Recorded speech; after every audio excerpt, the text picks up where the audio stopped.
This is Admiral Biatch to base camp. This is Admiral Biatch to base camp. It seems the stormtroopers have gone on strike and I have no experience with this type of shit. Who should I call for help? It's the B to the A to the D-E-R. Reconstructing the Death Star with my slick suede suit that's black like tar. Fucking you up no matter who you are. Tell the motherfuckers about the shit dark side. Pull up on your planet Death Star, drive by. Look at people rebels cause their skills ain't shit. Ain't shit. My TIE fighter zigzag stay lit. Oh shit! Yoda on the shitty 900-year feed, smoking Dagobah green. Bitches on my tip like Lando on liquor. Oh, you're just jealous cause my black dick's thicker. Yo, tell him Chewie last night I had Leia all drunk, one to do me. Shut the fuck up, man. Leia's my sister. The only thing you're getting is a beat-off blister. Luke, use the Force before intercourse, but Luke, don't forget, bitches ain't nothing but hoes and tricks. Obi-Wan, I'm the Top Gun. The chosen one, hotter than both sons. Vader ain't shit, his head's cut up and split. He's slower than the first Pentium chip. Shit. The one brings it worse in this fucking universe. Rebels! You know we'll fucking win, cause we'll fight till the end. I can feel the anger dwelling within you. Rebels! You also feel Vader's digging you, biatch! Piecza congiunta. Ci sama tierra. Bunda la fiesta. Canto Jabba tierra. Jabba, you ain't nothing but a fat-ass slug. Fake gold chains, you sorry-ass thug. Sitting in your palace with your blue-headed whore. Trapdoor to the Rancor. Oh, my goodness gracious me. I'm a gay man's golden fantasy. Programmed for homo ecstasy. 10 billion forms of gay positioning. For my golden shower, you must pay a fee. But R2-D2 gives it up for free. R2-D2, watch your language. Always having sex with robotic strangers. Misa like to drink and smoke all night. Misa like to fight and fuck your wife. Misa don't care cause Misa so dumb. Misa will fuck you with me thumb. Yusa wants a Misa cause a Misa wants some. Yusa wants a Misa cause a Misa wants some. Yusa wants a Misa cause a Misa wants some. Misa wants some cause Misa wanna come.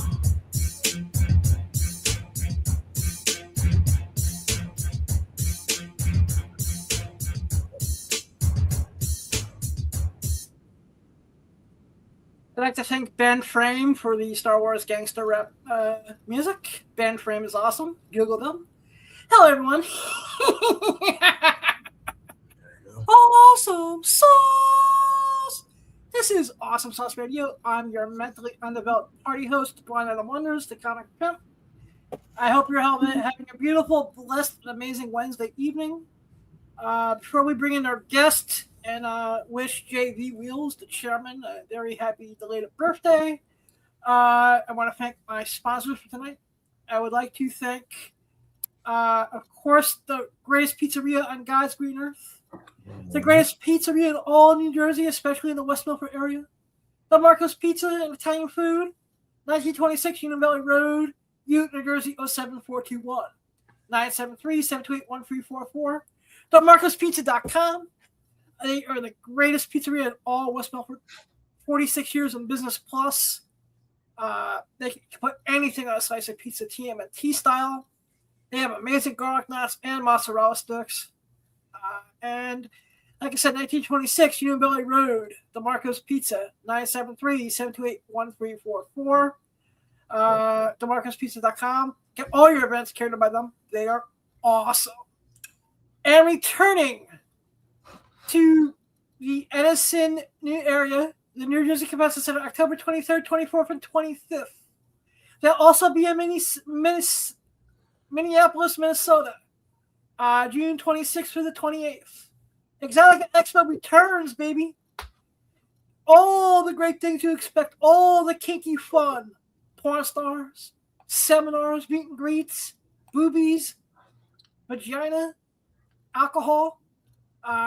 Friends of the show, like Blake Blossom, will be there. I think our guest tonight might be there. I'll ask her. But June 26th to the 28th in Minneapolis. And of course, the show I know I'll definitely be at. October 23rd through the 25th in Edison, New Jersey, exoticexpo.com. Tell them why I'm sent you. That's one of my favorite conventions of the entire year. Also, want to give a big shout out to my good friends over at Big Clutch Comics. Big Clutch Comics is your source for the hottest, the most exclusive, some of the best comic books on God's green earth. I know he's dropping a dungeon crawler Carl #1 variant soon. I think that's their San Diego Comic-Con exclusive for the year. Check out BigClutchComics.com. Tell them Blind Adam sent you. And of course, before we bring in the guest and talk to JB for a minute, if you need strippers, the best strip club in all New York City is Flash Dancers, as we testify. No boobies on our face. They got all the boobies at Flash Dancers. Is to replenish yourself. Our bartenders will take great care of you, while our sexy ladies help spice up your night. Bring your friends, or make new ones here. Flash Dancers, come join the party.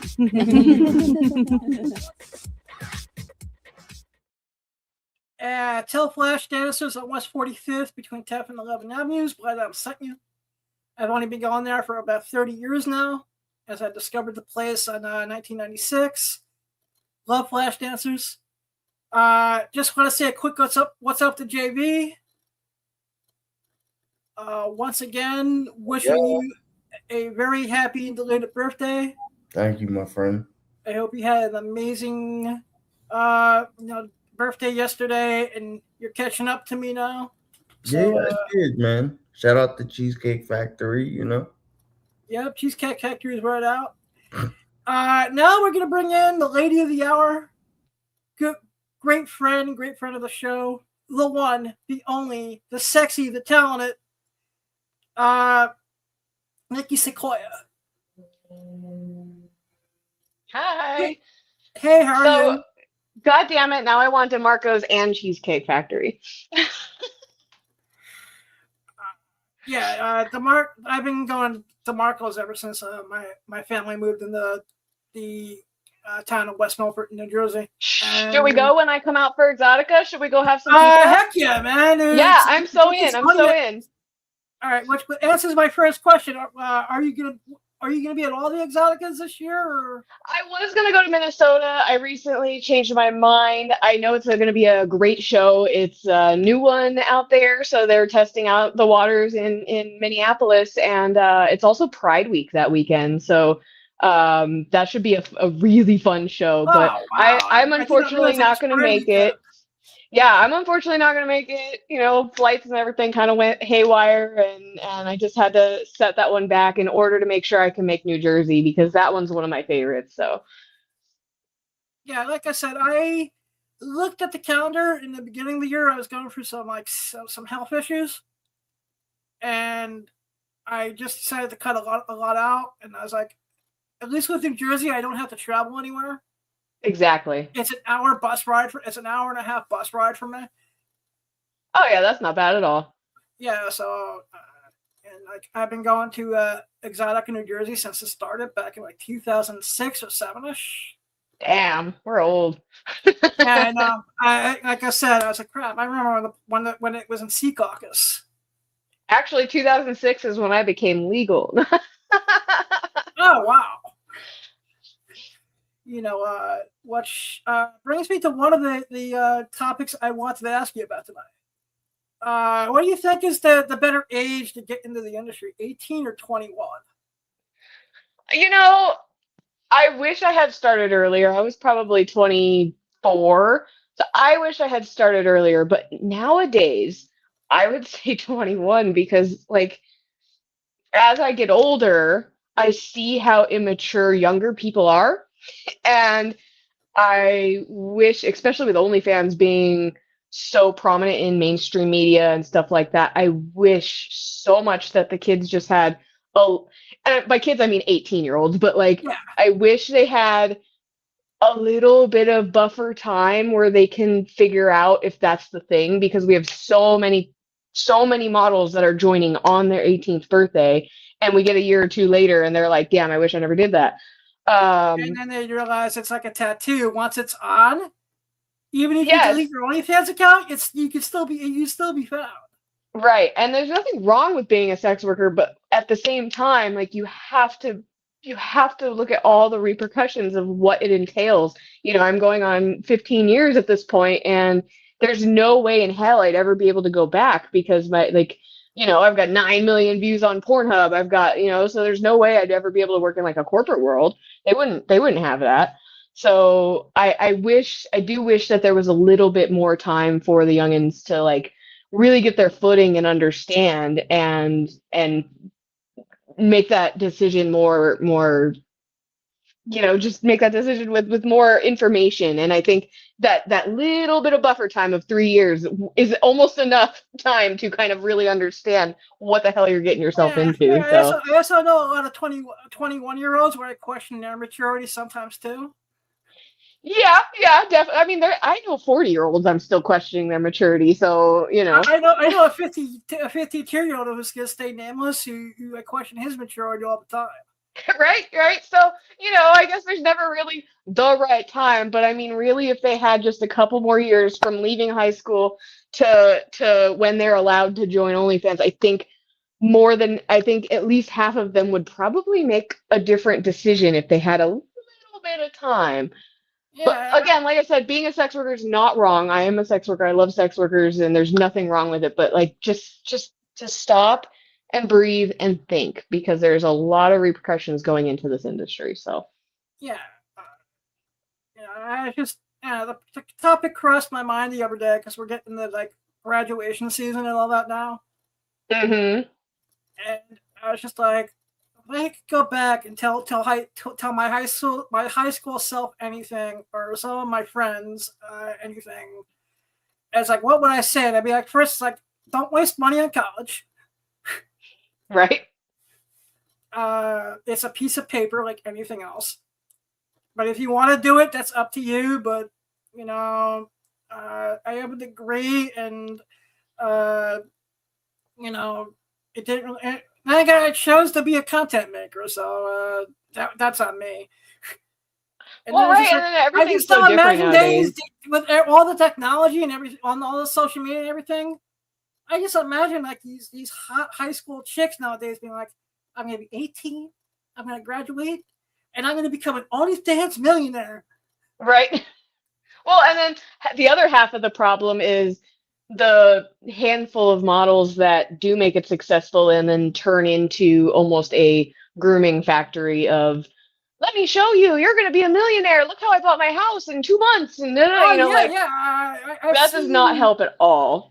I see that stuff all the time. It's just like, and it's not just sex work. It's everything. It's just like, look at this. You can become a real estate billionaire in 3 months. Just buy this book. Exactly.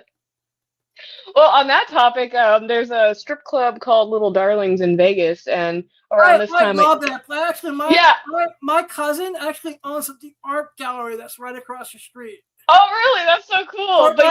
Shout out to Portnight Gallery. Okay, I know what you're talking about. That's my cousin Neil and his wife Dorothy. Always around this time of year, their big sign out front says "Now hiring class of year." Yeah. So I'm sure if you drive by right now, it probably says "Now hiring class of." Around this time of year, because of the big 3-day amazing Las Vegas Comic-Con. I just couldn't make it this year because this has been a year of recovery health-wise, and I've taken care of some other stuff. Yeah. But like I said, they read the sign to me, and I'm like, shit, what do you guys have, a recruitment center, right?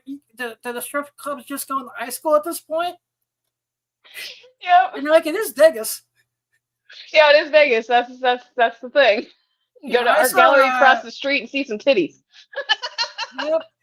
Yeah, exactly. Did you win any awards this year? I did not win any awards this year. I was nominated for a handful. A lot of my work last year was testing new things and traveling. So a lot of my work was like in hotels and things like that. So I personally don't feel like any of it it deserved to be nominated, but there was so much better content that I am not upset about not winning, because the competition especially is outstanding now with the amount of people becoming content creators. You can film feature movies with your iPhone and Adobe Premiere that are fucking fantastic. So I'm not mad about not winning anything. Now this year, I'm working very hard on my content, so I hope next year we see a winner too. We'll see. That would be awesome. What would, out of the two big shows at the beginning of the year, the AVNs and or X3, what is the better one to go to? The past couple years, I've really enjoyed AVN. They've kind of overhauled it a little bit. It's a little different. They've been prioritizing making sure safety is there, making sure they just kind of like upped the experience a little bit. So AVN is fantastic, and also I don't like LA, so that just kind of that just kind of wins. That kind of wins the argument. I do really enjoy X3, but they need a bigger venue. They've grown out of that venue. It's Are they for still one, it's in the place that's in like downtown the Palladium. LA? Yeah, it's horrible. It's a very small venue, and because it's a historical building, they can't. It's not ADA compliant. So that's another issue. So they have a whole upstairs section that anybody who can't do stairs can't go in. Oh yeah, I think for the upstairs part, the 1 year I did go. It was just like, can you sign this waiver? I just say a waiver just in case you fall that you're not going to sue us.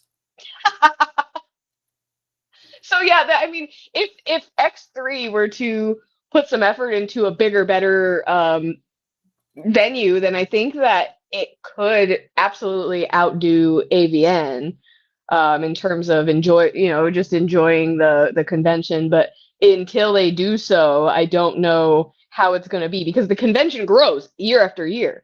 So we're to the point where we're shoulder to shoulder in there. So I don't know what else they can do at this point other than get a bigger venue. Yeah, I mean, I love AVNs. I was in tears when I had a miss this year, unfortunately. But shout out to Brian over at PSGPR, the best PR in the game. He's like, don't worry, I understand. Well, just apply again next year. I'll make sure you get in, and I thank him very much. But AVN's like year after year, that Wednesday starts, and then before I know it, it's like Saturday afternoon already. Yep. I think the other distinction between the two, not as much anymore, but AVN is definitely more mainstream porn coded. So you get a lot of the bigger names, such as like Angela White and all of the mainstream porn, and then you have your content creators sprinkled in. I feel like X3 gives the content creators a little more spotlight, because they make the booths a little more affordable for a group of models to go in on together, or there's a lot of like single booth spaces where solo creators can purchase, and fans can come see more of the content creators. Of course the big names are there, but I feel like they spotlight the content creators a little more. So I think that's a big distinction as well. So if you're a fan looking to go, you're going to find more of like the mainstream porn side for AVN, and then you're going to find more of your content creators at X3. Yeah, and it's like the reason I love Exotica so much, because it kind of has that mix of the two. Yep, exactly. Where you'll get your big names, that entire, I think, loyal fans took over where Bad Dragon used to be. Yep. This point, and you'll have that whole. But throughout the thing, you'll have a fetish model over here, a couple chatterbait girls over there. Yep. Some and they also mix in the lifestyle into Exotica too, which kind of really brings the heat and makes like the energy in the venue high. Also, Exotica is just really good at picking nice, large, spacious venues where we're not all dying to get past each other. So that's always been a good thing. So I am excited to see, unfortunately I'm not going to be there, but I am excited to see what they do in Minnesota, because I really hope it works out for them because or Minneapolis. they've done this before. Where all right, let's try a new city, and it turns out for some reason that year that they were in Dallas always comes back into my head where it was a total clusterfuck.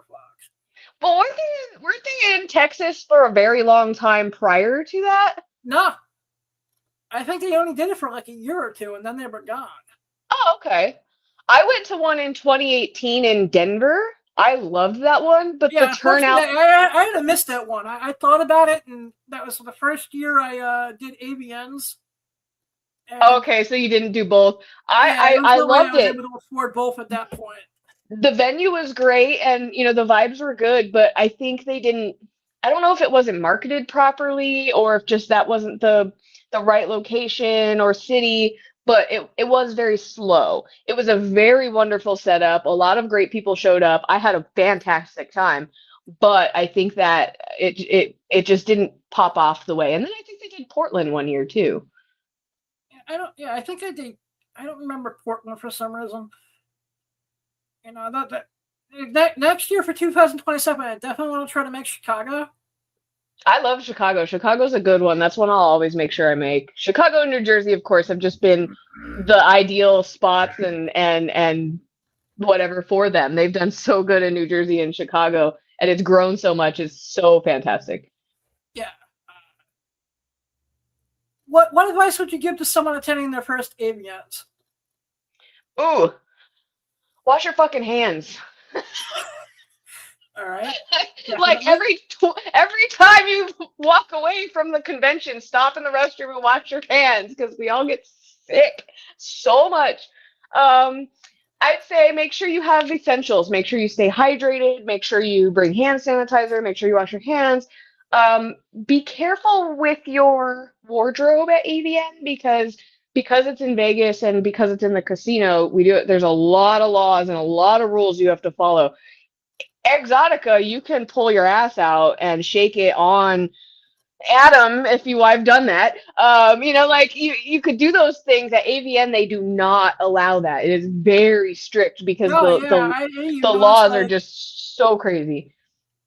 Yeah, I think they asked me to button up my shirt at one point 2 or 3 years ago. Yeah, it's kind of crazy, but and it's not AVN's rules. It's Vegas. It's the laws of which is so funny because you're like, this is Sin City. What the hell?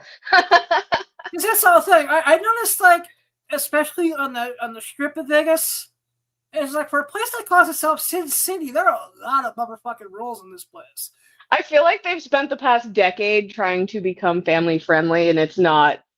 Like, why? Why do you need to do that? Yes. To me, it's just like, okay, we've been known for Sin City and being the debauchery capital of the world forever. And then I say more in the last 5 years, I've seen it try to be more family friendly than ever before. Yeah, definitely. There's only one casino that is 21 plus. One. Yep. And that's Circa, and that is the best casino. I haven't been in Circa for a while. Yeah, that one I really like. They have some really good restaurants and a great pool, and it's downtown, so you're not having to deal with like the main part of the strip, which is nice. That's awesome. Yeah. What advice would you give to someone who's disabled attending their first AVNs? Ooh. I mean, you got, of course, some of the same things, hydrate and keep your hands clean. But I would say, you know what? I don't know. I'm not in that position, so I really don't know. No, how would I tell you how to prepare? I was an idiot. I just winged it. Like I put an ad up on my first year in 2018. I put an ad up on Craigslist. I wrote something very heartfelt, and man, I'm surprised I get invited back sometimes from that first year because I had a girl who proved to me she was 18, wasn't out of high school yet. I believe she was the most responsible 18-year-old I ever had the pleasure of being a person. I ever had the pleasure of hiring to be an assistant. Right? You know, but at the same time, watching her, she was like a kid in a candy store. I'm surprised we didn't get. I'm surprised we did not get kicked out at least twice. What if you had to give one piece of advice for someone disabled going to AVN, what would it be? I would say, don't be afraid to go.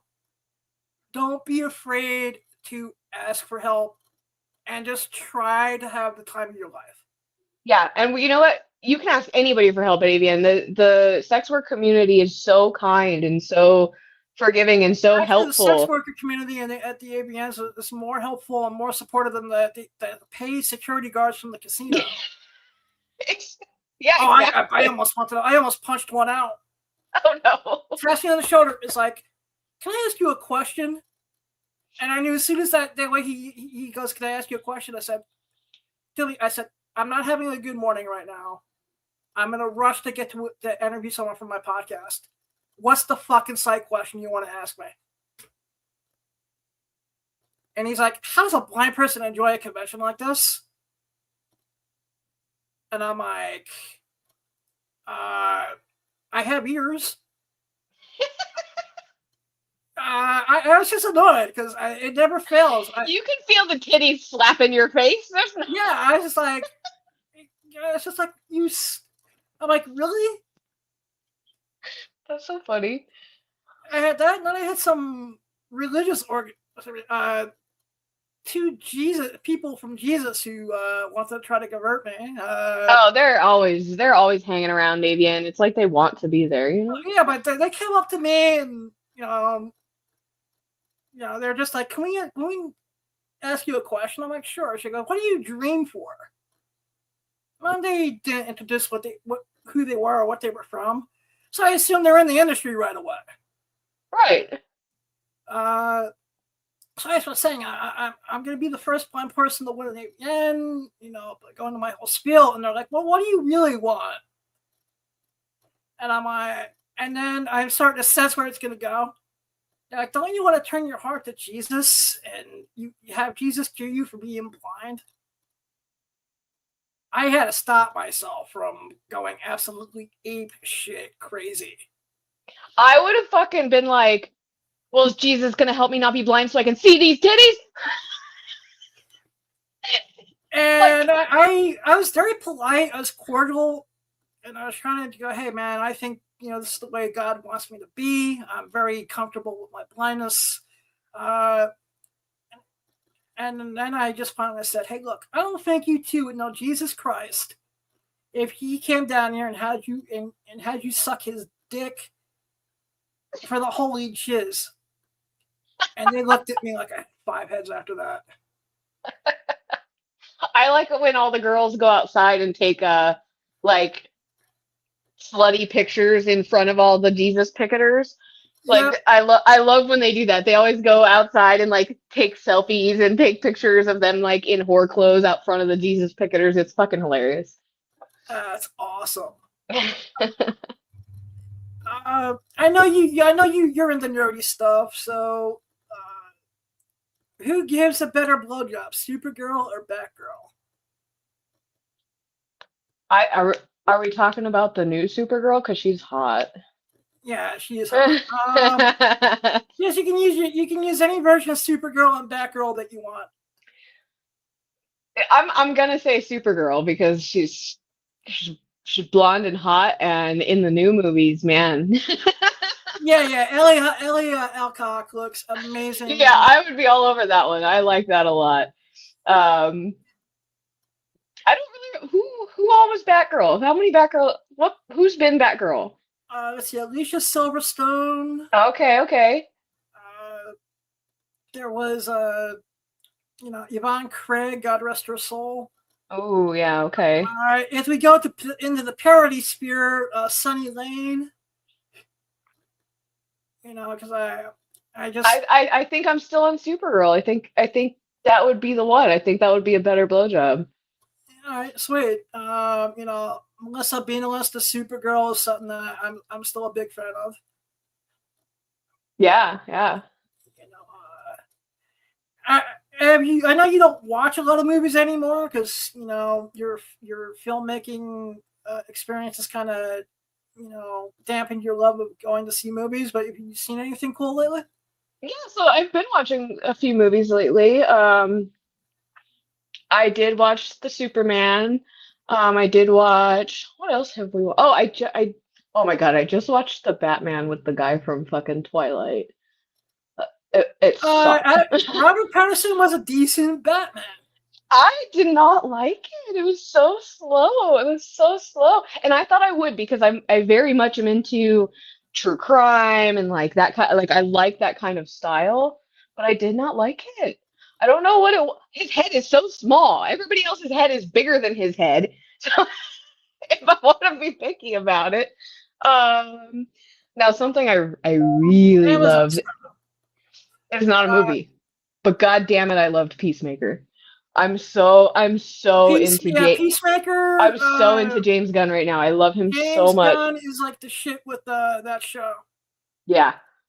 It's fucking fantastic. I already love John Cena, so when I realized that Peacemaker is the reason why I started respecting John Cena as an actor. Yeah, it really was. I saw another movie with John Cena. Oh my God, what was it? It was like he was himself. I don't fucking remember. I don't remember the title of the other movie I saw with him, but it was him and what the hell's that comedian's name? With Schumer. Oh, okay. I don't think I've seen Amy Schumer, right? Yeah, Amy. Yeah. I don't think I've seen that one. What fucking one was that? Oh my God, it was so. Never mind. I forget the title of it. I saw that you're in it, and I wanted to see if Amy has improved in her acting ability, which is still questionable. Yeah. It's hit and miss when comedians kind of go into acting. Sometimes they're just really better off as comedians, but yeah, no. And what's funny is when you kind of like look at John Cena's acting, after Peacemaker, it made me go watch a lot more John Cena stuff, and I was like, oh wow, actually he's got range, he's got emotion, he's got all stuff you didn't see when he was a wrestler, because we didn't see him at all, but like Yep. But yeah, that was the one time he was at New York Comic Con was the year I wasn't able to make it. Of course. Yeah, I would definitely hit up something It was to see like him. $150. I didn't have to like have my wallet, be sad it was going out.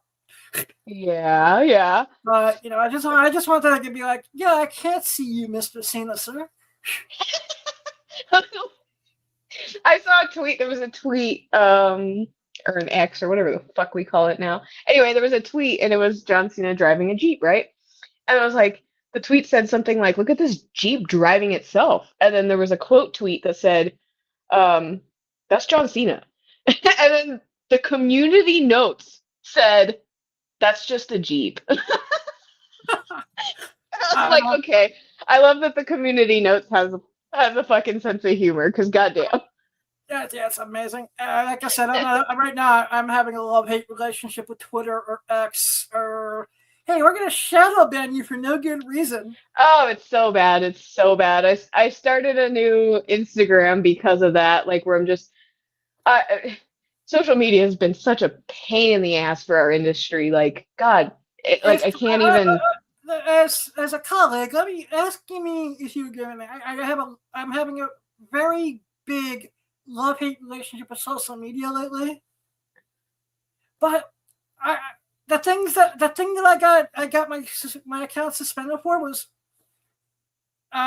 you tag too many people and you're doing things that make us suspect you're not a real person. Oh, they got you with that one. Yes, they got a whole bunch of people with that one. They got my account that's for my website. They got that one because all I did was like schedule tweets. I didn't really I wasn't organic with it. So I understand, but like I wasn't doing anything that was hurting anything, you know? So what the fuck? And it was clearly all human made stuff. Like there's straight up full Yeah. AI profiles on there now posting all AI stuff and they're fine, right? Like Oh, the fuck? exactly. So I got that, and I scratched in my head. I was like, "What?" I tried to figure out what the fuck did I do, and then I started reading. I read the entire thing on, what can make them think that you're a suspicious account. I'm like, the only two things I know that I did that I'm not doing anymore is I'm not spamming my YouTube channel on there anymore, Yeah. and I'm not doing like 8 or 9 posts in a row anymore. And I'm not tagging as many people anymore. Yeah. Which I mean, if they were to crack down on like the AI accounts and the actual bot accounts, I would understand that less tags and things like that might make it a more enjoyable experience. But why are you targeting actual fucking people? And there's clearly so many bots in AI, and it's just to the point I want to rip my hair out sometimes because 15 years ago, social media was fun. And like we had a great time. Wow, Yeah, we had a great time. Yep.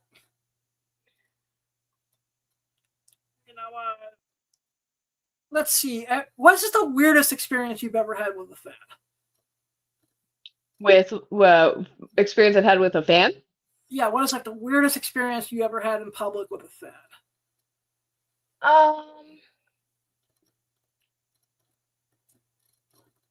And if you haven't, that's actually cool. Yeah, I can't think of anything that was like overly weird. Oh, okay. I do remember one time at AVN. This was 2018, I want to think. One time at AVN, we were parked at the top of the parking garage at the Hard Rock, and we left the convention and we got into the elevator, and there was these two guys in the elevator, and they knew who we were, so we weren't sure if they like followed us or what, So we were like filming fetish stuff. We were just talking to the camera and like that kind of stuff while we were in the elevator. We were already doing this. We didn't like pull it out because we were uneasy or anything. Mm-hmm. But we got out of the elevator on the top floor and we started walking and we weren't looking back, but we heard the one guy say, "Stop, stop, she's recording." And we're like, were they about to like come up behind us, and like what was that guy planning? And then like because they realized I was recording, stopped them from doing something. So that's probably not necessarily a fan, but they knew who we were, and so like that's probably the weirdest thing. Like otherwise, all my fans have been so extremely respectful, and every time they come and see me at the conventions and stuff like that, they ask consent. Like I've never had really any issues, thankfully. I know a lot of people have, but like I really haven't had anything weird other than that particular situation. I've had to have. There's a couple times where models just grab my hands and just like, here, we just will cure your blindness, and then they put my hands on their titties. And I'm like, yeah, and Brill, that's a C. Thank you. You should go around Exotica with a sign that says like, "I'm gonna guess your cup size." Let me guess your cup size. I actually did that one year, and I had to a point where I stopped because I heard someone say he's faking it. And I just was like, "Can I talk to you for a second?" I was like, "Do you think I really..." And I actually purposely walked into something to show that I really was visually impaired. Right. I was like, "Do you think I faked this just so I could feel some titties?" I was like, "Come on, dude." Because I never felt at Exotica. I always get that one drunk motherfucker. "What's he doing here?" Or "He's staking it." Yeah, there's always one. There's always And it fucking doesn't one. help that, I hope he's doing well because I haven't seen or heard from him in like ages. And it doesn't help that Evan Stone, every time he sees me, just starts yelling that at the top of his lungs too. I haven't seen him in a while. I hope he's doing good. Same here, man. Because you just, there was a period when we were talking like a couple times a week, and then he just like dropped. So, I really hope he's doing okay. I think the industry has shifted in a way that a lot of the Hall of Famers and old timers they just couldn't, like, it just hits that point where you're like, this isn't, I don't fit here anymore. It's time to take a bow. Yeah, whether it's age or just like the fact that like the industry is, especially over the past like 6 years or so, has changed like completely. It's so different. It's so different. Outside of the the clips for sale model and the cam business model, what do you think is like one of the major shifts that made it change so much? I think being censored and all the laws is shifting. I think COVID shifted a lot in the sense that it introduced a lot of people to sex work, and so we have, I wouldn't call it an oversaturation, but it is an oversaturation of content creators and cam models. Everybody, there's still enough for everybody to eat. It's fine, but like I think it shifted the way that platforms treated models, because with an overabundance of models, they no longer need to cater to us to make sure we stay. So I think that brought down the user experience for a lot of platforms. And then I think just the use, TikTok also changed a lot. All of this kind of happened during COVID. Is TikTok changed a lot because TikTok and OnlyFans during COVID really brought the light of being a content creator. You didn't have to work for a studio anymore to be a porn star. You could make just as much money, if not more, on OnlyFans, and you don't even have to leave your living room. So I think OnlyFans was the big shift. Memories of 2008, 2009 in my head when, every time you walked into, say, Sapphires or Rick's or one of the strip clubs in New York, it was like all these corporate Wall Street girls and real estate, agents who couldn't find work and discovered, ooh, I can make money shaking my ass to the all American cash. Yep. And then that same thing happened in 2020 with OnlyFans. So then you got all those same people doing the same.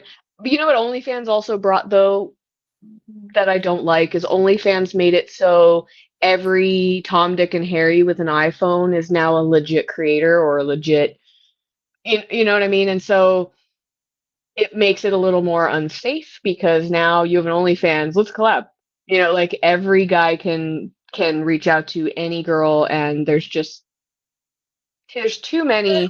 This is what, as someone who's legitimately busting his ass to, be the disabled and blind ambassador to the industry, and using something like that to, to its fullest.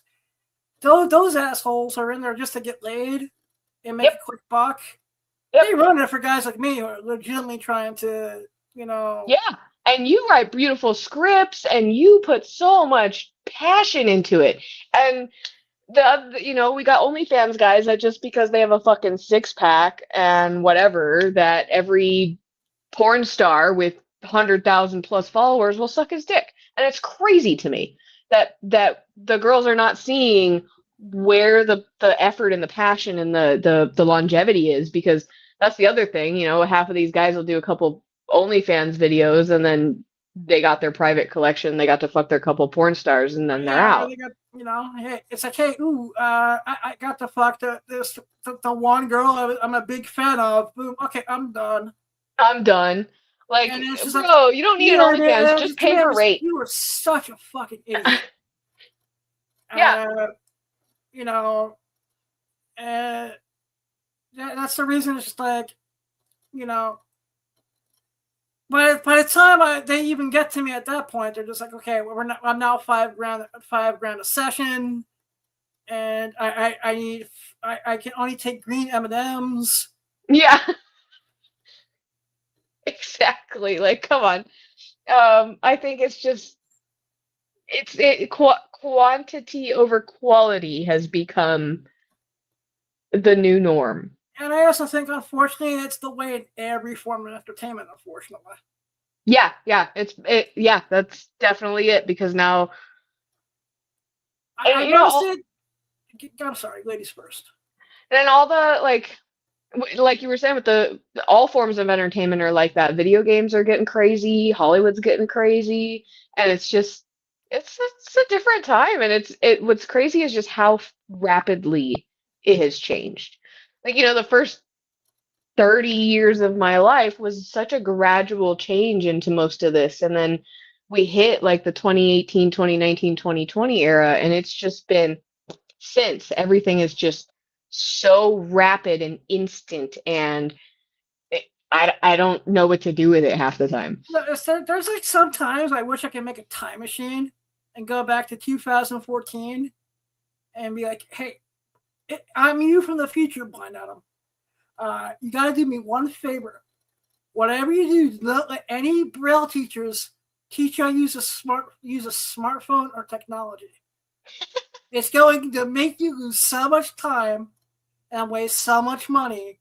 And you're going to wake up one day and go, what the fuck is this world I'm living in? Do you find technology like smartphones and all of that more or less difficult as a blind person? Do you find them do they help your life in any way, or do they make it worse? Now that I know how to use them, and I know how to use them with, how they were set up for people with visual impairments, I have a love-hate relationship with them, because for doing everything I need to do, it's great.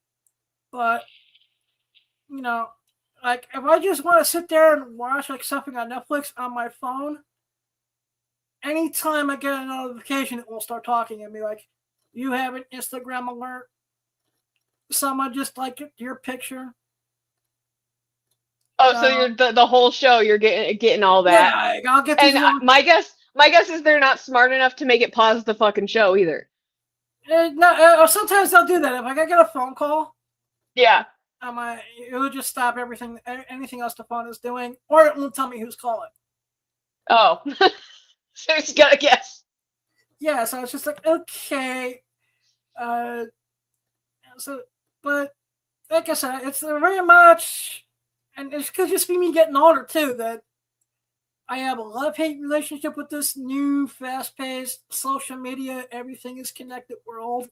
That's where I'm at. I'm like, is it just me getting older? Because I'm hitting 39 this year, so I'm not terribly old, but I feel such a disconnect between me and the generation, the 18 to 24-year-olds now that are their life depends on the technology. If I got dropped off in the middle of the woods, I can probably live for a little bit. I could probably hunt. I can probably build some stuff. I can figure out my drinking water. And, For me, if you put me in the middle of the New York City subway system without a phone, I think I would be all right.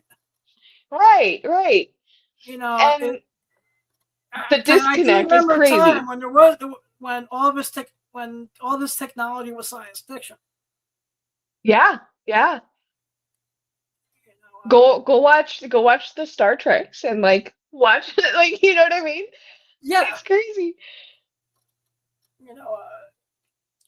Do you have anything new on the horizon, scene wise or project wise that you? I did launch my website, nikisfetishes.com, which has a mix of all of my fetish work, and then sprinkled in with my normal vanilla sex scenes and things like that. So that's really fun if you like any oddball fetishes. And I say when I say fetish, most people immediately like their brains go to like BDSM and latex and stuff like that. But if you know who I am, I do like the farting and the armpits and the Oh smoking and yeah, the hairy stuff.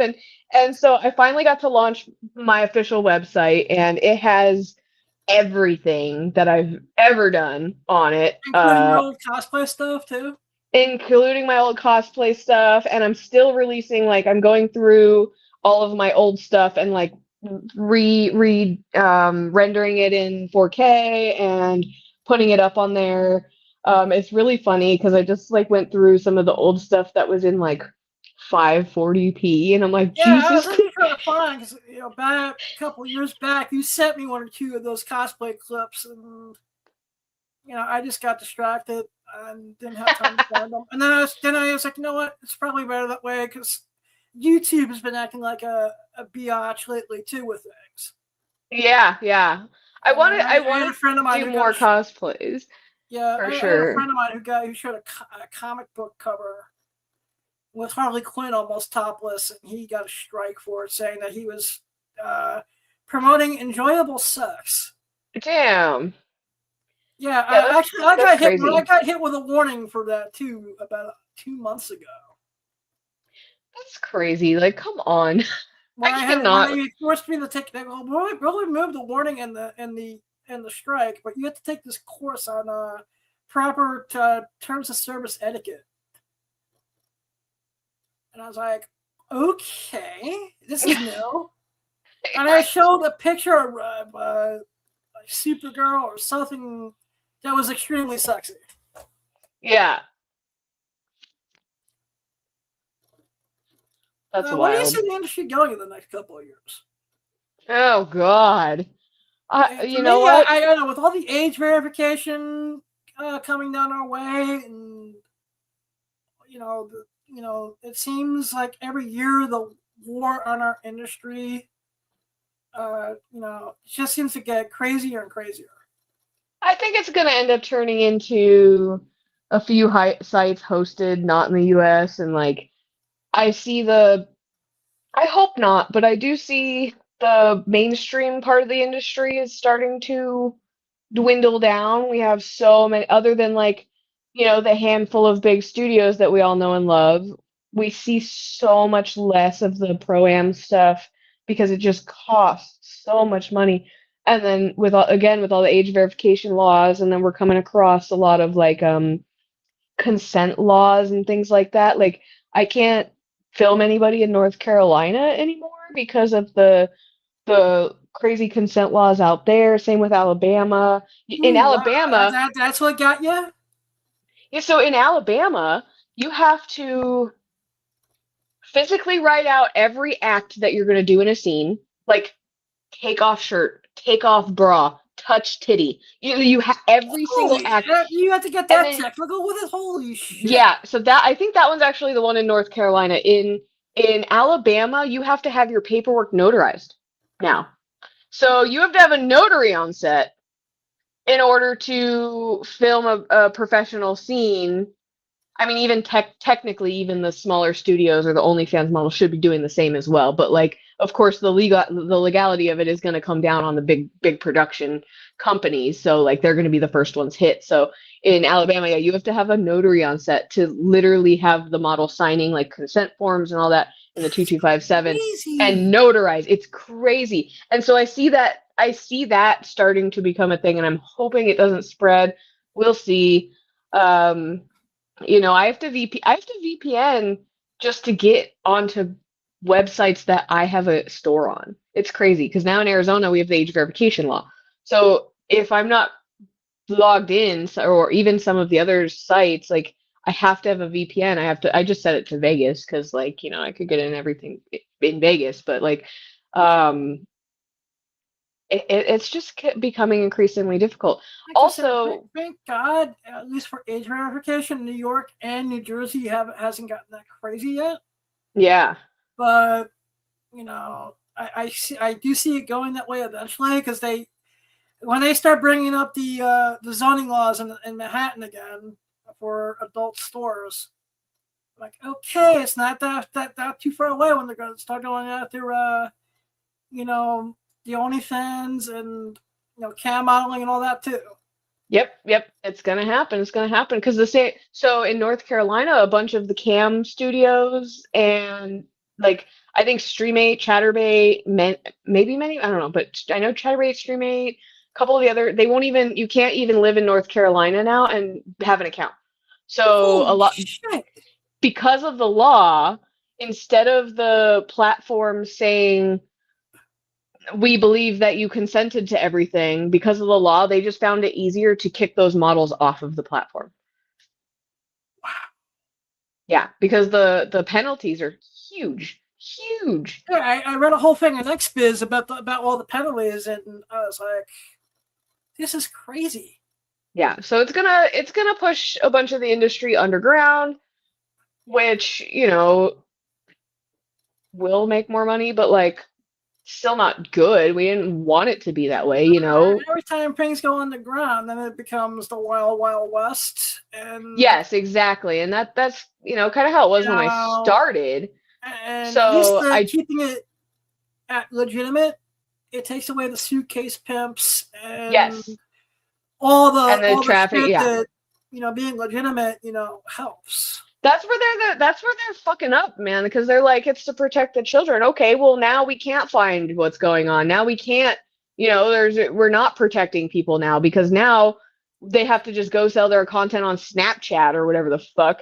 You don't know who you're selling to, who you're buying from, all of that, versus like if they were to be able to go to OnlyFans and other companies, they age verify you. They verify that you're who you are. They make sure you're paying, you're not make sure you're paying taxes, but they provide 1099 so you can pay your taxes. Like there's, like that, the legitimacy it's crazy that we're just pushing that so far underground. Another issue I see is that like, because clout has become such hell of a drug, so much has gone free. Like TikTok, you can, the fetish guys in particular, you can basically find, because most of the fetishes I do they're non-nude, like giantess stuff. You don't have to be nude. Feet stuff, you don't have to be nude. And teenagers and young adults found that on TikTok and Instagram, those things get you views. And so the more they do that for free views, the less we sell as an industry. So it's like, I don't know. I don't know. We're never going to go away. It's the longest running profession in the world. But the past 15 years, I've usually been able to predict like where we're going.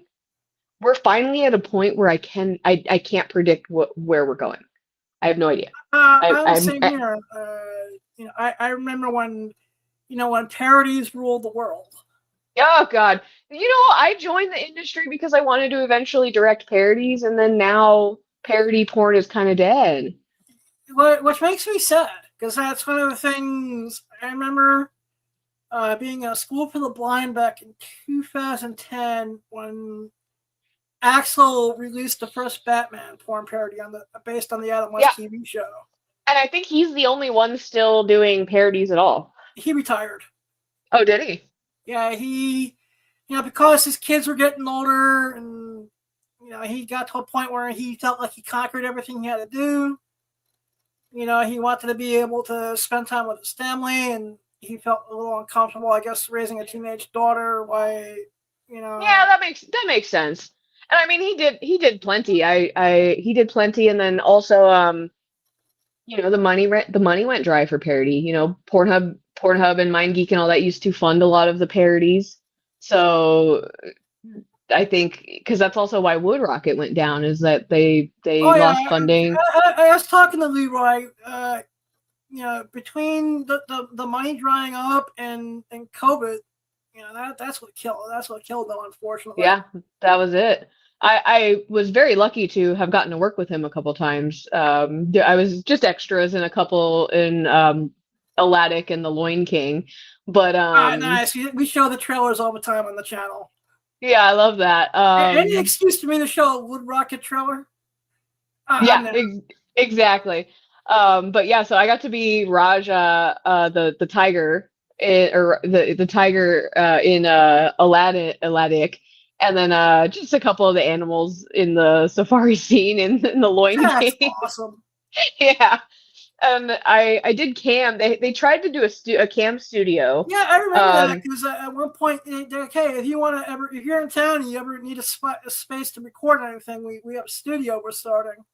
Yeah, so they tried to do that. I did work with them on that. I cammed a lot in the studio. It was really fun because they had all the props and all the costumes and all that, so I could show up with nothing and create an amazing show out of just what they had there. And then I even got to do the one scene or the one cam show with Tommy Pistol where he was Macho Man Randy Savage and I was Hulk Hogan.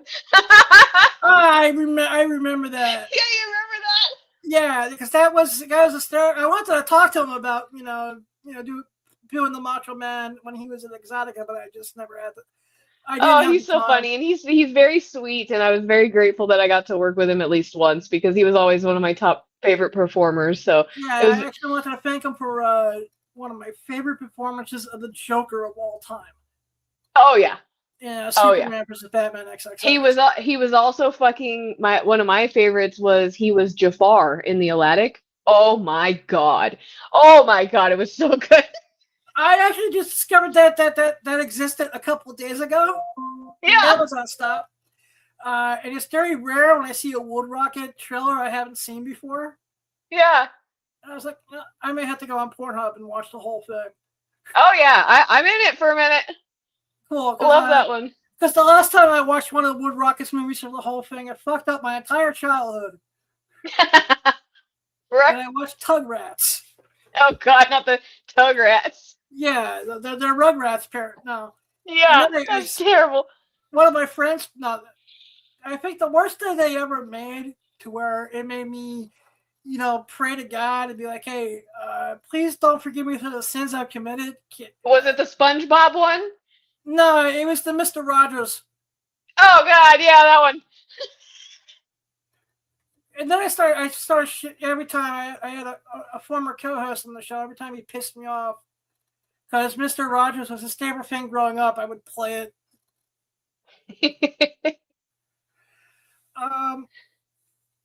So outside of the Exotica in Jersey, any other appearances, conventional-wise, you'll be doing this year? Yeah, I'm gonna be at the Fetish Con in Tampa in August. I forget what the dates are exactly. It's like the early August. The 9th and the 10th, but don't quote me on that.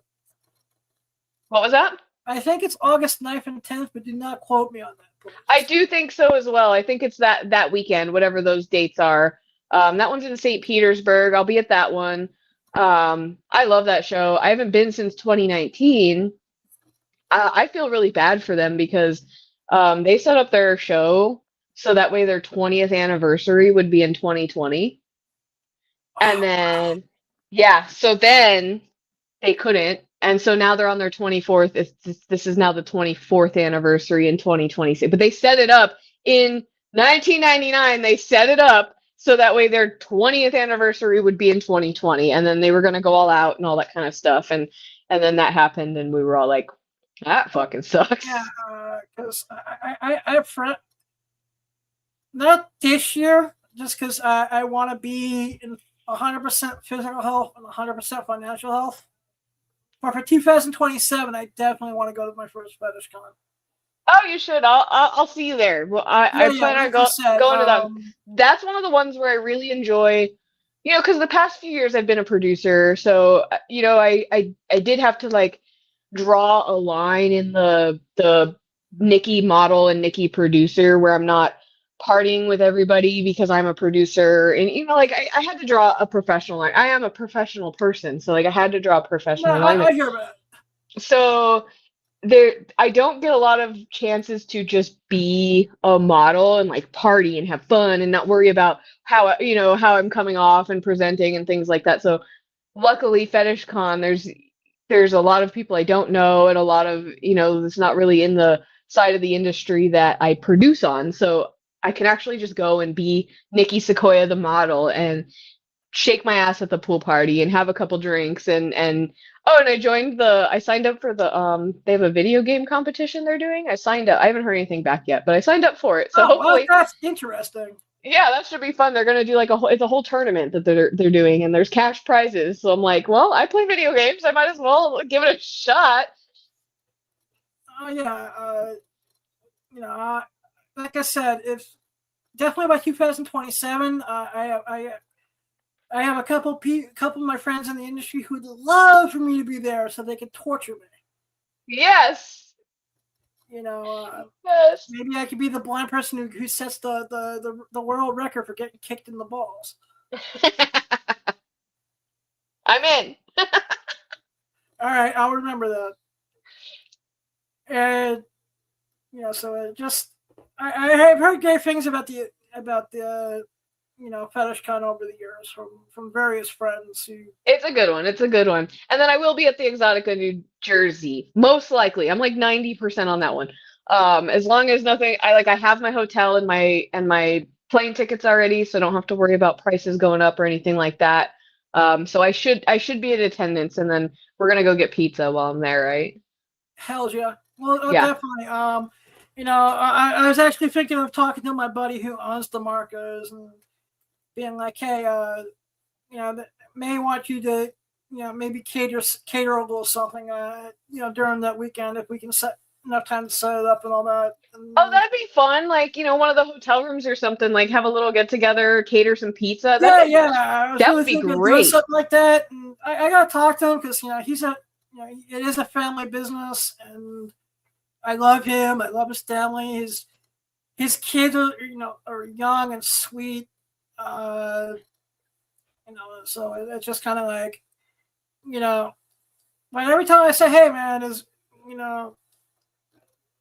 was just like, hey, this year I was like, hey, I know you probably didn't get much of a return on your investment in sponsoring the show, but would you be willing to give it one more try? He's like, hey man, whatever you need, let me know. Oh, he said, hey, you'll build it little by little. And I was like, all right, thank you very much. That means the world to me, because this was my high school hangout. Yeah, exactly. So it's just like it's one of the honestly few places I can go back to it. New Jersey pizza is some of the best. I remember my mom grew up there, and so I remember when we were young, we would go visit family in New Jersey, and always pizza. Always, it was always so good. Oh my god.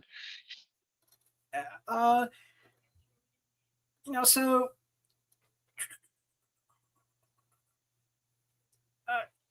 is there any act, on camera that you enjoy performing more than others?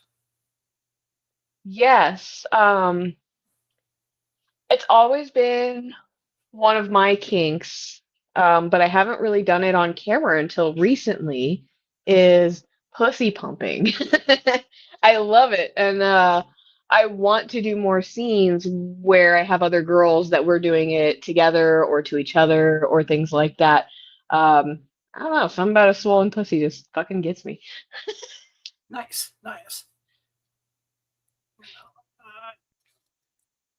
And do you have anything on, that's, on your bucket list that you haven't accomplished yet in the last 15 years?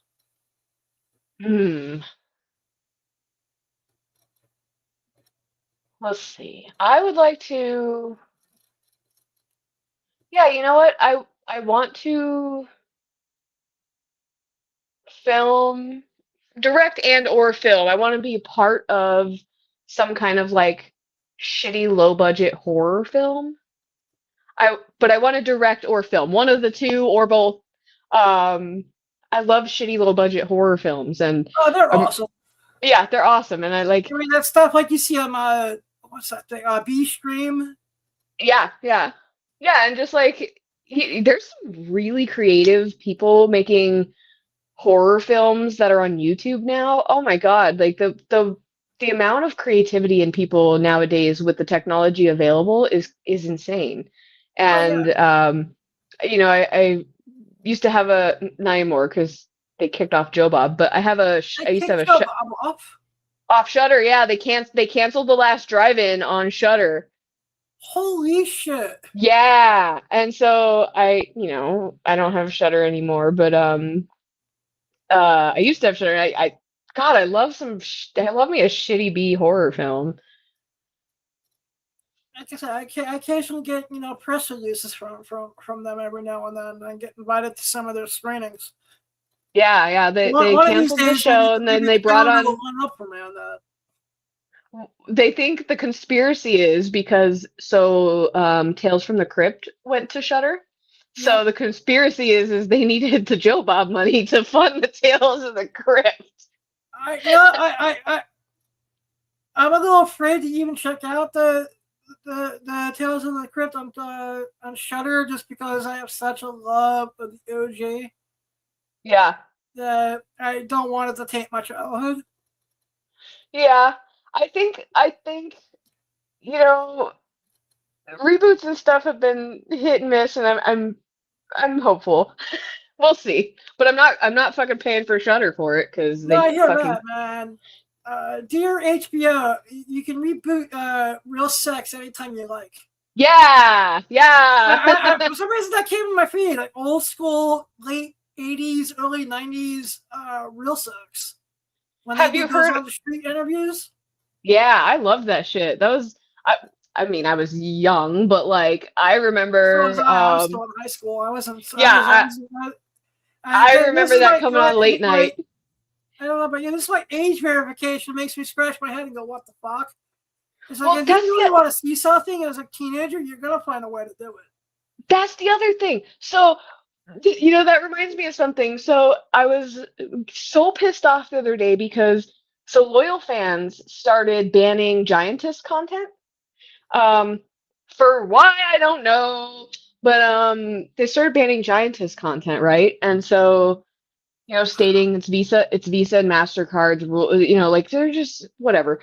Anyway, I then later that afternoon saw a preview for a TV show or movie, I can't remember, but it's called My Tiny Wife, and it's about the wife accidentally gets shrunk down, and so he puts her in the dollhouse, and she lives in the dollhouse for whatever, and I'm just like, so we can't fucking sell that, but you can put that shit on Netflix? Fuck you! Like, what the fuck? So yeah, you just reminded me of that. The thing that's been having me scratch my head for the last 2 weeks is Kickstarter banned anything with adult content because they're claiming, because we're Visa and MasterCard's a little bitch. And then they walked it back. Yeah, I was like, wait a minute. I was like, that's because they saw how much money they think they were going to lose. Oh, yeah. It was the same. All from pledges, and this is where it affected me on both my worlds, both comic books and adult. Yeah. And I was like, I saw how fast they walked it back. I was like, holy shit. Yeah, it was very fast. I was quite surprised. But also, I did see PayPal is now banning anybody that commissions lewd art. So yay! Yeah, so now commissions from. Yeah, so they already, it was already against TOS for any kind of sex work or anything like that. But now we're diving into the people drawing a fucking furry with a butthole. Like, come on, like come on. I know a buddy of mine who's got a warning because he drew one of the female Teenage Mutant Ninja Turtles with nude and with erect nipples and the whole 9 yards. And did he get banned on PayPal or where? It was a little bit of his IG gave him gave him a warning. And he had to wind up I was like, hey man, you should put that stuff on DeviantArt, man. Yeah, I don't know, man. It's getting out of hand, and I don't know where, like, there's gonna be a point where, like, the bubble bursts. Like, we can't if we keep doing this, we're gonna censor fucking everything. Like, what are we doing? What are we doing? I could have sworn I read somewhere on a piece of paper that we had freedom of speech, Right. and we were able to pursue life, liberty, and Pretty sure happiness. that paper was important. It might have been. I don't know. Like, Yeah, I think it's right? I think it's in the White House somewhere, maybe. Oh, wait, isn't that the one that Nicolas Cage stole?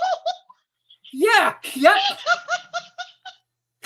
It's also the one, if you're a Beavis and Butthead fan, where Beavis is out of toilet paper, and he smashes the case. It's like, this works. We're going to Vegas for some sluts. Every time, I actually have a ritual. Every time I go to Vegas, I watch that like the night before. I love that. I love that so much. I remember that. It was a good one. Did you watch the King of the Hill reboot? I watched up to like episode 4 or 5, maybe. Mm-hmm. And it just on episode 4 or 5, I started feeling my age when watching it. Yeah, Mike Judge did this beautiful thing is where he had his characters grow up with the audience. Yeah. I liked it. It was good. I thought it was pretty good for being what it was. And I also enjoyed we were watching the Scrubs reboot, or we're still watching the Scrubs reboot. I like that one. That one's pretty good. They did a good job making it feel the same. Because they also did the thing where they grew with the audience. So that I think that's just gonna have to be how reboots go. It's just like growing with us. Like either it's gonna hit or it's not. But And the thing, like I said, that really grew to me the most is the new Beavis and Butthead. You know what? I didn't watch it. Was it good? There's or an was it bad? episode where they have the Great Conholio, but Beavis do the Great Conholio, but he's calling himself Old Holio. And he's in a pharmacy. And he's just like, you will respect my prostatitis. Okay, I might need to. I might need to watch it. I'll send it to you. It's in my top 5 of my playlist right now. I love it. It's just him. I was like, the way they show it, I was like, this is how drug addicts get born. He's like, did the reboot add? He can find. He's like, I'll watch this out with a little syrup. He's drinking the entire bottle of cough syrup and throwing it. Did the reboot of them did they add any kind of like music element to it, or did they just? The thing that I love about it, they do music videos, and they also they make fun of TikTok videos.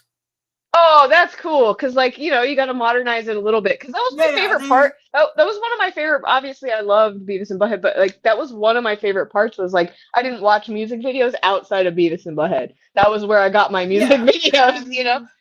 Their commentary of music videos back in the 90s, I did not realize that recently how spot on they were with some of their commentary.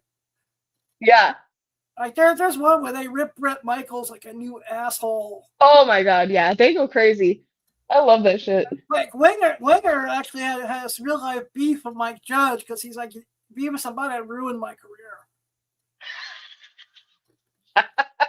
They're like, War was at a comic book convention, and they're like, my buddy was like, do not ask them anything about Beavis and Butthead. They hate the fact that they were one of the premier bands in that show. Aw, that sucks. Yeah, I went to Guar Bar in Richmond, Virginia. It was cool. Nice. They have a bar out there? Yeah, the guy owns it. I forget his name, but the main guy, he owns it and he lives there, I think. And oh man, it was it was cool. It was just covered in all of, because they were very prop heavy, very costume prop heavy. So all of that stuff that they saved is just all the bar is the Museum of Guar. It's pretty cool. Yeah, it's pretty cool. Check that out. Make a vacation at some point to go check that out. Yeah, and Richmond's a cute town. I got to visit it a bunch last year, and it's a very cute town. Nothing crazy, but the weather was nice, and it's very walkable, and it's a good city. That is amazing. So outside of the few movies you watch, is there anything else nerdy that you're still into? I've been playing more video games lately. So I've definitely been diving into some things. I kind of got stuck on a lot of the different simulator games, like fucking Supermarket Simulator. I'm like, I guess if my regular job is sex work, I'm gonna clock out of that, and then I'm gonna go manage a fucking supermarket. So I've been playing a lot of simulator games, like the supermarket one, and there's a water park one, and I know. oh, I wish those simulator games were a little bit more visually impaired friendly. yeah, yeah.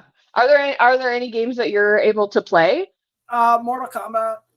Oh yeah, that's cool. They have Cool. like not so much audio descriptive the way you would a movie, Mhm. but they do have like certain vibrations and certain things you can do by feel and by sound.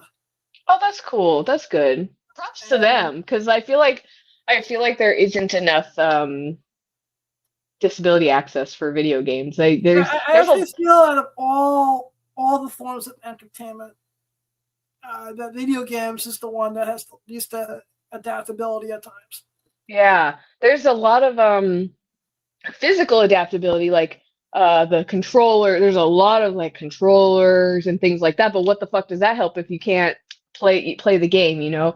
But the game I have the most hours in right now is called Project Zomboid, and it's like a 10-plus-year-old the zombie base building survival game, and my brother and I just play the fuck out of that game. I love that shit.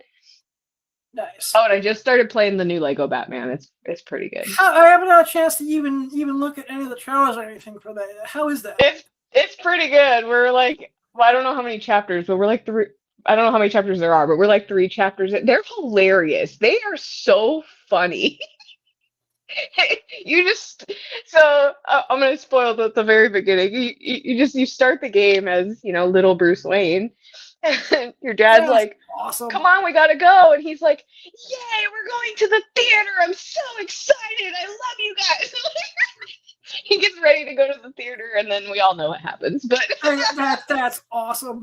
But it's so like he's so happy and excited, and there's so much like love in the family, and like they just put such an emphasis on it that it just 20 makes minutes it funny. later.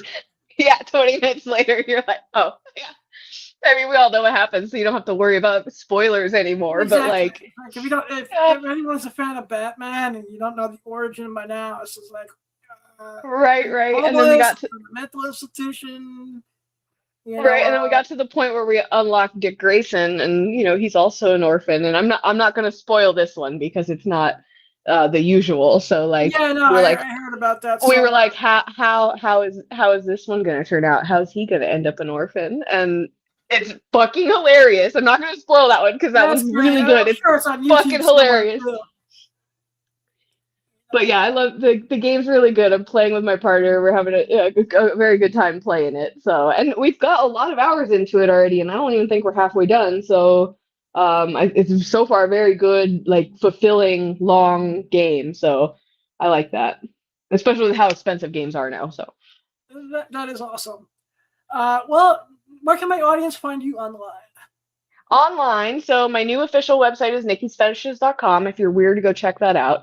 But otherwise, you can go to nikisuquia.com, and that'll have every link possible to all my social medias, all of my channels, all of my websites. And then I did make finding me on Pornhub easier. You just got to go to nikihub.com. I'm very happy I got that. Yeah, I'm very glad I got that domain. So yeah, if you want to find me on Pornhub, you just got to go to nikihub.com. I do have a page over there for my fetish stuff too, but yeah, I mean, just nikisuquia.com, and you'll find all my links on that page. So very easy. And then one of these days, I'll have a quiet house where I can just peruse. My dad's retired at the moment, so it's just kind of been trying to help him adjust and yeah. I mean, that's why I don't have a quiet house anymore to like do any to like watch anything like super it's so weird, yeah. No wood rocket on full volume. No. So that's why I had it on when my parents were in Vietnam for the month of March. once, and then my cat came in, like looking at me, and it's like, what the? Like, you humans are crazy. What the fuck? It's like, what are you doing? And it's like, stop. And then he had that one meow. That's stop watching TV, get off your fat, blind, lazy ass, and get me my dinner. Yeah, right. Feed me. He's like, what are you getting paid to do this month? It's like, get up, come on. You know, and don't be stingy with the desserts either this time around. Yeah, exactly. Cats are like that though. They own us. Yeah, exactly. It's their world. We just live in it. And their drugs come in little tubes that I don't know what are in the churros, but my cat's like a heroin addict for those things. There's Oh, those like the licky treats. Yeah, yeah.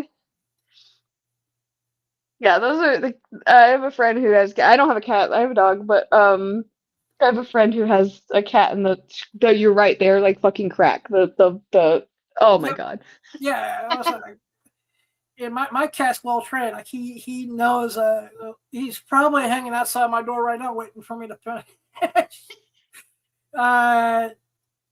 Yes, my guy's gonna come out soon. I'm gonna walk in front of him, and he'll put the tubie in the bowl. But I also want to thank you for being a guest tonight. I want to thank you for the many years of friendship and support. Yes, it's been wonderful, and I'm excited. As a producer, I would like to show you one of my scripts and see if maybe even if it's just like having you be a consultant for a little bit, try to get one of my core things met. Right, I'll always read a script. You got my email. Yep, like I said, been using 2026 to really just get 100%, physically healthy and financially healthy, and things are right on track. I'm hoping I should have everything taken care of by the time Exotica rolls around. Good. I also feel like this past year or so has been a kind of like take care of yourself and get your shit together kind of. Not that I was having problems or anything, but just kind of like ground yourself, because I feel like there's a little bit of rocky road ahead, whether that be professionally or just in the country that we're in, and whatever. Just make sure you're grounded, and you'll be okay, and you'll get through it. Yeah. Like I said, right now with the way things are going with the beautiful United States of America, it's just like, okay, I never thought the horror. It's like, wait, is Idiocracy a movie, or was it a documentary? I swear to God, I want to go. Welcome to Costco. I love you every fucking time, because Mike Judge was like a fucking prophet. Oh yeah, that's that one scene where they use whatever the energy drink is in the movie. Brondo. Yeah, it was Brondo. To water the crops. That makes me not laugh my ass off and make me think. I go, You gotta put water on it. You mean like from the toilet? Yeah. That's one of my top. It's one of my top movies for sure. Yeah, I mean, a mutual friend of ours who I hope is doing well, because I haven't talked to her in almost a year. Shout out to Julie Rocket and Krieg. Have you talked to Julie? How's she been? Last we texted very briefly. I wished her happy Mother's Day. Mm-hmm. And maybe on Sunday I'll try to see if we can make the time difference work, and then we can actually catch up. I've been in my whole 15-year career, I've been on 3 podcasts. Julie's, yours, and one other friend of mine. And I'm very selective, because I don't want to just fucking talk to somebody for an hour if I don't like them. I first learned that you're in the industry from Julie's podcast. Oh, okay. Yeah. So perfect. So it's like a whole little circle. Yeah, like I said, because when I was on Demon Seed Radio, and Demon Seed Radio was, Bobby and Whitney were some of the first people to really take me seriously. Mm-hmm. And, you know, I listened, there was only 2 shows I really listened to religiously, and Julie's was like, I never missed one of Julie's shows. I'm like, what? Right. She definitely left. Like that shows. She stopped the show, right? Like, they don't do it Yeah, anymore. they stopped. You know, she's had a lot go on in the last couple of years. Where Yeah. at this point she's retired, but yeah, she was the I wish first her one. well. I hope she's doing good. She's doing good. They got everything under control. It's just been a rough couple of years for her and the family. Yeah. But she was the first one. I sent her, you know, a script, and she's like, explained to her, you know, what it was. At the time, I donated maybe like $5-10 to the GoFundMe that she had at the time for her, for her daughter. Yeah. And you know, she's like, "Hey, man, we can just do a content trade, and you can see it. This is really for you, and if you can handle it." And I just never forgotten that kindness that her and Krieg really, you know, that first year I was doing this. Yeah, I very much enjoyed everyone when I got to spend with them. They were great people. Yeah, like I said, I made a good, you know, little group of friends, and I think out of that group of friends, I think you're the only one that's still technically in the industry. I'm not going anywhere. I'm gonna be here till I die. No, I hear that, man. You know, I had an argument with a buddy of mine on the comic book side of things. He's like, you know, if you'd stop all the porn and prostitute and stripper talk, Amazon stop. He's like, you probably would grow your audience and blah blah blah. And I'm like, you know, I said, I wish I had $1 for every time someone told me that. It's like, yeah, I know, but I don't give a shit. But that's where you stand out, is you follow your passion and not the wave, you know what I mean? Like you stick with your passions, and that's important, and that's one of the reasons why you're my friend, is like sticking with your passions is more important than clout and dollars, and you know, because if you're not chasing passions, if you're not, you know, doing that, you just drift through life, and then it's over, and then you're like, what the fuck? You know, I wish everyone who wants this big fucking clout would get it for 24 hours and see how fleeting, and how the lesson of Spider-Man, with great power comes great responsibility. Yes. It's definitely key when it comes to that clout thing. That's why you see so many people blow up and then disappear. Like, everyone wants something. Yeah, there's no genuine people in your life when you have that clout. There's nobody around you is genuine, and that's fucking annoying. You know, it's just kind of, and I know it's like, especially during convention season, I know I tell people, it's like, if around the time of New York Comic Con or Exotica, you guys know how to buy tickets. I only get 2 press passes in there for me and for the chairman of AwesomeSauce Radio, who's behind the camera tonight. One of my best friends in the world, Mr. JB Wheels. I'm somewhere. Yeah. He's in the Wheels manor. You know, and I was like, hey, man, what about the other, like, 11 months of the year when Exotica isn't happening? You know, it's like, yeah, okay, whatever. Thank you, love you, bye.